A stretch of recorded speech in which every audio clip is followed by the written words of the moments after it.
Un concours de beauté en apparence comme les autres, des corps de rêve, des candidates au visage d'ange. Mais ne vous fiez pas à leur plastique irréprochable, toutes ont eu recours à la chirurgie esthétique. Une compétition hors norme venue de Hongrie qui débarque pour la première fois en France. Et voici les candidates. Je me suis fait refaire la poitrine. Je me suis fait donc refaire la poitrine. Je me suis fait refaire le nez. Je me suis fait refaire la poitrine, le nez, maintenant poitrine. Avoir subi au moins une opération, c'est le seul critère de sélection de cette compétition unique. Les 3 meilleurs participeront à l'élection nationale dans quelques mois, mais aujourd'hui, une seule deviendra Miss Plastique Paris. Parmi les favorites, Charline, 27 ans. Et cette Nancéenne n'en est pas à son premier concours de beauté. J'ai été élue à Bar-le-Duc en Miss Meuse 2007. Grâce à ce titre, j'ai pu donc accéder directement au niveau régional, donc Miss Lorraine. Donc je suis donc arrivée première dauphine de Miss Lorraine.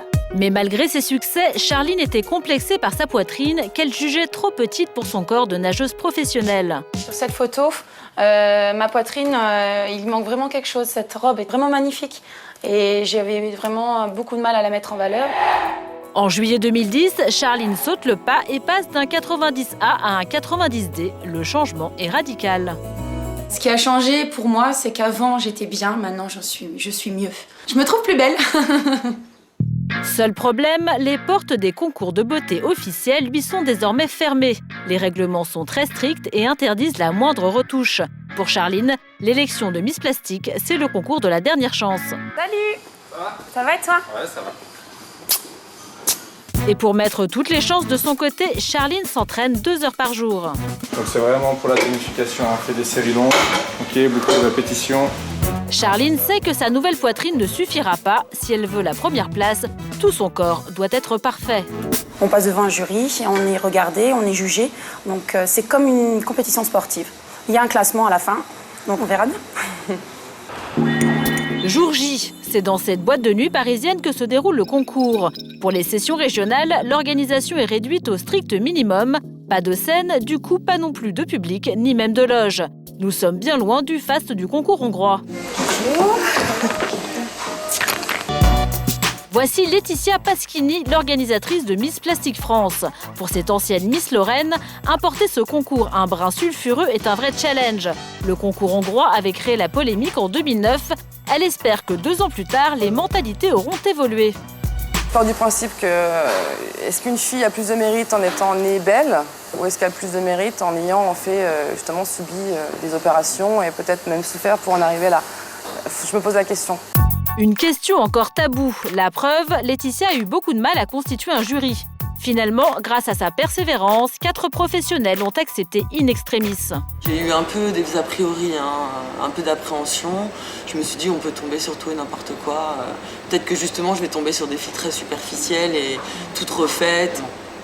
À quelques minutes du premier passage, les candidates sont plutôt détendues. Et en coulisses, contrairement au concours classique, on ne parle ni coiffure, ni maquillage. Tu t'es fait opérer où? À Paris. Et combien? 4500. T'aurais dû prendre un aller-retour à Nancy. Ouais. J'aurais pu.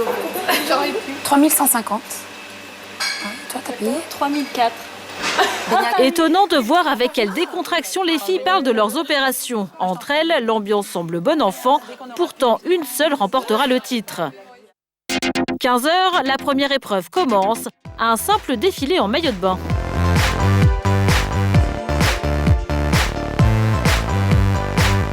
Si certaines retouches ne passent pas inaperçues, d'autres sont beaucoup plus discrètes. Sur quelques candidates, difficile de distinguer le moindre artifice. C'est le cas de Maria, 25 ans. La jeune femme s'est uniquement fait refaire le nez, la seule donc à afficher une poitrine 100% naturelle.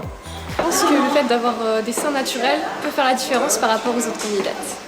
Maria pourrait donc s'avérer être la principale rivale de Charline. Mais notre ancienne Miss Meuse compte sur son expérience et son corps de sportive pour faire la différence. Devant le jury, elle a l'air sûre d'elle. Sa prestation semble avoir convaincu.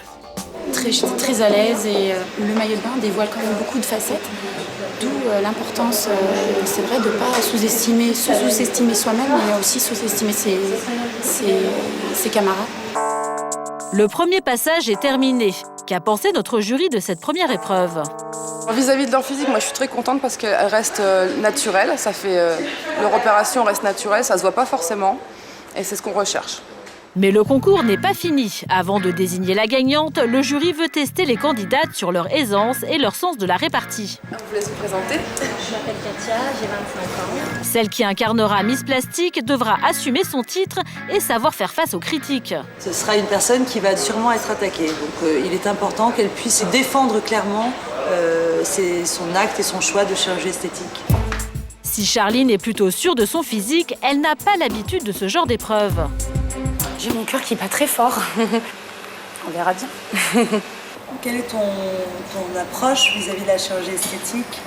C'est un bien-être général, aussi bien à l'intérieur qu'à l'extérieur. Je me suis fait opérer l'année dernière et de la poitrine. Et donc c'est pour ça que je me remets sur les planches des élections, voilà, par plaisir. Charline joue la carte du naturel et de la spontanéité. Chaque fille a 10 minutes pour tenter de se démarquer. Pour notre Nancéenne, c'est déjà terminé. Juste après elle, c'est Maria qui enchaîne. La jeune femme est une concurrente de taille. Son profil, à milieu des caricatures, semble séduire le jury. En tout cas, c'est très réussi. Ouais, et bah bravo. Les dés sont jetés. Après une demi-heure de délibération, le jury a fait son choix.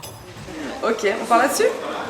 Pour les filles, l'heure de vérité a sonné. Dans quelques secondes, Charline saura si elle est la première Miss Plastique à être élue en France.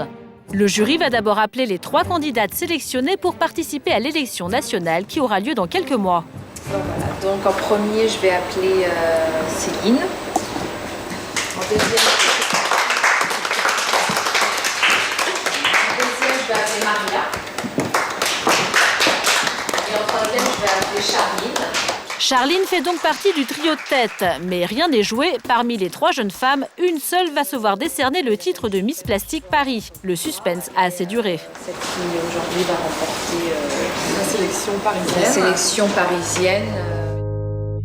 C'est donc la fameuse Maria qui rafle la première place. C'est un peu paradoxal, mais c'est la discrétion de son intervention qui lui a valu la victoire. Charline est déçue, mais en vraie sportive, elle reste fair-play. Et je félicite encore Maria pour son naturel et sa joie de vivre. Voilà, qu'elle continue comme ça. Félicitations. Malgré cette défaite, Charline participera à la grande élection de Miss Plastique France. Alors pour elle, tout est encore possible.